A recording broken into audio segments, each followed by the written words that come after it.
Assalamualaikum warahmatullahi wabarakatuh. Kembali lagi di mata pelajaran Bahasa Indonesia kelas 9. Kita masih membahas tentang teks pidato persuasif. Kali ini kita membahas tentang menelaah struktur dan ciri kebahasaan dari teks pidato persuasif serta menuangkan teks pidato persuasif baik lisan maupun tulisan. Yang pertama yang kita bahas yaitu struktur pidato persuasif. Ada 3, yang pertama pembukaan, yang kedua isi pidato, dan yang ketiga penutup pidato. Di dalam pembukaan terdapat salam pembuka, selanjutnya ucapan penghormatan atau sapaan, yang ketiga ucapan syukur atau terima kasih, dan yang terakhir pengantar. Di dalam isi pidato yaitu terdapat bagian yang penting karena dalam isi ini mengandung inti dari sesuatu yang akan disampaikan dan dibicarakan. Pada bagian isi ini, sang orator akan menjelaskan secara detail dan juga jelas mengenai apa yang disampaikan kepada pendengar. Yang ketiga, penutup pidato. Penutup pidato adalah akhir dari sebuah pidato. Pidato yang baik biasanya berisi hal-hal berikut.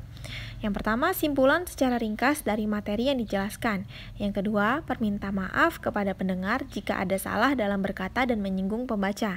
Yang ketiga, salam penutup.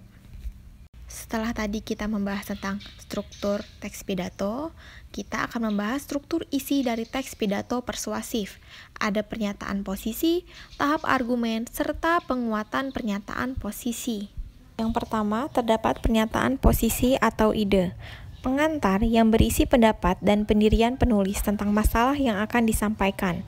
Keberpihakan penulis terhadap masalah yang akan dibahas bisa pro ataupun juga kontra. Yang kedua yaitu tahap argumen. Berisi rangkaian argumen logis yang meyakinkan pendengar mengapa posisi itu diambil. Pada bagian ini dikemukakan juga sejumlah fakta seperti alasan, contoh, bukti dari pakar, juga informasi statistik berupa data grafik gunanya untuk memperkuat argumen. Yang ketiga, penguatan pernyataan posisi. Berisi simpulan yang menegaskan kembali mengapa posisi itu dipilih.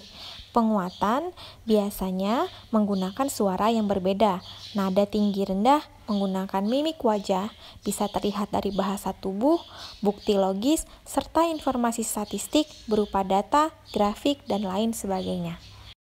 Ada 3 ciri-ciri kebahasaan teks eksposisi. Yang pertama, nominalisasi atau pembendaan. Yang kedua, bentuk pasif dan kata ganti orang. Dan yang terakhir, kosakata. Yang pertama, ada nominalisasi atau pembendaan, yaitu proses tata bahasa yang mengubah kata benda menjadi kata sifat. Fungsinya untuk menghubungkan makna antar kalimat. Contohnya, pemerintah memberlakukan undang-undang anti kekerasan. Lalu pemberlakuan tersebut melegakan banyak pihak di negeri ini. Kalimat 1 dan kalimat 2 saling berhubungan, yang dihubungkan dengan kata memberlakukan dan pemberlakuan. Contoh lain yaitu kata membangun dan pembangunan, berhasil dan keberhasilan, merintis dan perintisan, dan lain sebagainya. Lalu ada kata ganti orang, yaitu kata ganti yang bukan dalam bentuk orang pertama atau saya, namun lebih berbentuk istilah umum yang menggambarkan sebagai anggota masyarakat atau warga negara. Contohnya berusaha agar tidak terpecah belah. Maksudnya yang tidak terpecah belah itu kita semua sebagai warga negara atau anggota masyarakat. Yang kedua, bentuk pasif. Bentuk pasif dapat digunakan agar ungkapan lebih formal dan kuat. Contoh, ini harus dihentikan. Yang ketiga, kosakata, yaitu terdapat kata teknis. Kata teknis adalah istilah atau bidang ilmu yang berkenaan dengan topik yang akan dibahas. Contohnya ekosistem, habitat, edukasi, dan lain sebagainya. Kata tugas, terdapat kata depan, di, ke, dari, kata sambung oleh, karena itu, dan, serta, dengan demikian, karena, dan lain-lain. Kata seruah, bah, kata sandang, para, si, sang, dan kata penegas yaitu kalaupun, adakah, baiklah. Selanjutnya ada kata bersinonim, yaitu sinonim adalah persamaan kata atau padanan kata. Contohnya fauna sama dengan binatang, haus artinya sama dengan dahaga, bohong sama dengan dusta, dan lain sebagainya. Selanjutnya ada kata benda abstrak, yaitu kata benda yang tak kasat mata atau tidak dapat dilihat oleh panca indera. Contohnya keyakinan, ilmu, ide, kebaikan, kegembiraan, takut, dan lain sebagainya. Lalu ada kata hubung antar kalimat, yaitu kata yang menghubungkan kalimat satu dengan kalimat yang lainnya. Contohnya bagaimanapun, oleh karena itu, maka, sebab, dan lain sebagainya. Kata emotif, yaitu kata yang membuat pendengar atau audiens tersentuh emosinya ketika membaca atau mendengar pidato persuasif. Contohnya, ayo kobarkan semangat yang pernah padam di dada kita.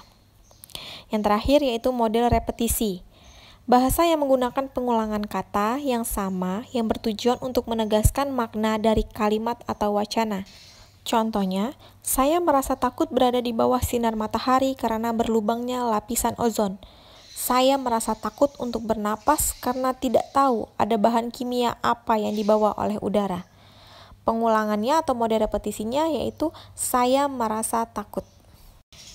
Ada beberapa persiapan sebelum kita menulis pidato persuasif. Yang pertama, mempelajari topik, yaitu mengetahui dan pahami topik yang akan disampaikan dalam pidato. Kemudian membaca buku atau artikel sebanyak-banyaknya terkait dengan topik. Lalu, pahami tujuan, yaitu penting untuk dipahami secara pasti agar tujuan yang ingin dicapai dalam pidatomu tersampaikan. Dan yang terakhir, pahami audiensi, memahami sudut pandang dan pengetahuan audiens terhadap topik yang akan diambil.